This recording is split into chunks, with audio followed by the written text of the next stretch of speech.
70 বার গুনাহ করে যদি 70 বার মাফ, গোটা জাহানের মালিক যিনি আছে ওনার কাছে মাফ পাই, তাহলে আমার আপনার আশেপাশে যারা আছে, মামা বলেন, মামি বলেন, হ্যাঁ, শ্বশুর বলেন, শাশুড়ি বলেন, তারা যদি আমাকে আপনাকে মাফ করতে না পারে, তাদেরকে আল্লাহ কোত্থেকে মাফ করবে? কবে? সামান্য জিনিস নিয়ে বাড়াবাড়ি হয় কি হয় না? এই সামান্য জিনিস নিয়ে বাড়াবাড়ি হয়ে গেলে এই সামান্য জিনিসের বাড়াবাড়ি অনেক দূর পর্যন্ত চলে যায়, অন্তরে আঘাত রেখে দেয়। আমার অন্তরেও আঘাত থাকে, আপনার অন্তরেও আঘাত আছে, রাগ, গোসা, এগুলো হলো শয়তানের পক্ষ থেকে আসে।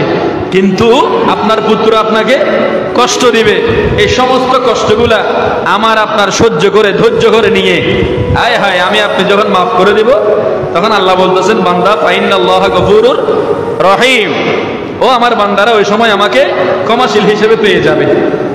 ক্ষমা আসলে এমন একটা গুণ, এমন একটা উদারতা, মানুষ নিজের জন্য নিজেকে বিলীন করতে পারে, কিন্তু অপরের জন্য বিলীন করাটা হলো সবচাইতে বড় সার্থকতা। আপনি যদি মানুষকে ক্ষমা করে দেন, মাফ করে দেন, দেখবেন আপনার রাতের ঘুম ভালো হবে। ক্ষমা এবং উদারতা হচ্ছে পৃথিবীর জমিনে সবচাইতে বড় ধরনের একটা গুণ। আপনার কাছে অন্তরটা বড় হয়ে যাবে, ওই অবস্থায় আপনি মানুষটাকে মাফ করে দিবেন, ক্ষমা করে দিবেন। আর ক্ষমা যদি আপনি করতে না পারেন, আল্লাহর বান্দা যদি আল্লাহকে মাফ না করে, আল্লাহ করবে কোনোদিন? আল্লাহ বলবে, তুই একজন বান্দাকে ক্ষমা করতে পারস নাই, গোটা কুল কায়নাতের মালিক আমি আল্লাহ, 70 বার গুনাহ করলে আমার কাছে যদি আসে আমি মাফ করে দিতে পারি, তো তুমি কেন মাফ করতে পারো নাই? এই কথাটা যদি বলে, আল্লাহর কাছে আপনি কি করে মুখ দেখাবেন? ক্ষমা হলো এমন একটা গুণ, এমন একটা উদারতা, যেটা আমাকে আপনাকে প্রশংসার পাত্র বানাই। সুবহানাল্লাহ। আর আমি আপনি যদি রাগ পুষে রেখে দেই, ওই আলেমের প্রতি রাগ পুষে রেখে দেই, আমার জিয়ের জামাইয়ের প্রতি রাগ পুষে রেখে দেই, আমার বাগিনের প্রতি রাগ পুষে রেখে দেই, আমার যারা আত্মীয় স্বজন আছে তাদের প্রতি যদি রাগ পুষে অন্তরের মধ্যে রেখে দেই, তাহলে দেখতে পাবেন আপনি দিনের পর দিন কষ্ট পাচ্ছেন, দিনের পর দিন আপনার যেই রোগটা আছে ওই রোগটা আরো বেড়েই চলবে। কথা বলেন না, ঠিক কিনা?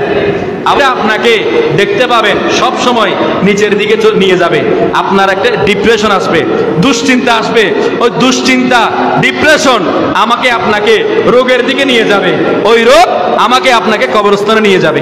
আমি আপনি যদি মাফ করে দেই, তাহলে আমার আপনার অন্তর ঠান্ডা হয়ে যাবে।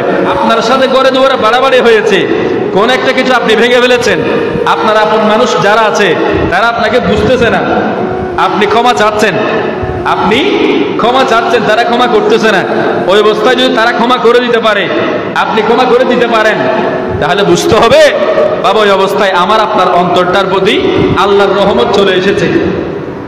ক্ষমা চাওয়ার পরে, অনুতপ্ত হওয়ার পরে, অনুশোচনা করার পরে যেই বান্দা আরেকজন বান্দাকে মাফ করতে পারে না, ওই বান্দা আল্লাহর কাছে কিভাবে ক্ষমা চাইবে? দেখুন, আল্লাহ 100 যদি একসাথে থাকে কি করে? বাড়াবাড়ি খাই না? ওই বাড়াবাড়িটা আমার আপনার মেনে নিতে হবে। কেন? আপনি আমার পরিবারের অংশ, আপনি আমার শরীরের অংশ। ক্ষমা করে দাও, ক্ষমা করে যখন দিবা, আমি আল্লাহকে ক্ষমাশীল হিসেবে পেয়ে যাবা। সুবহানাল্লাহ।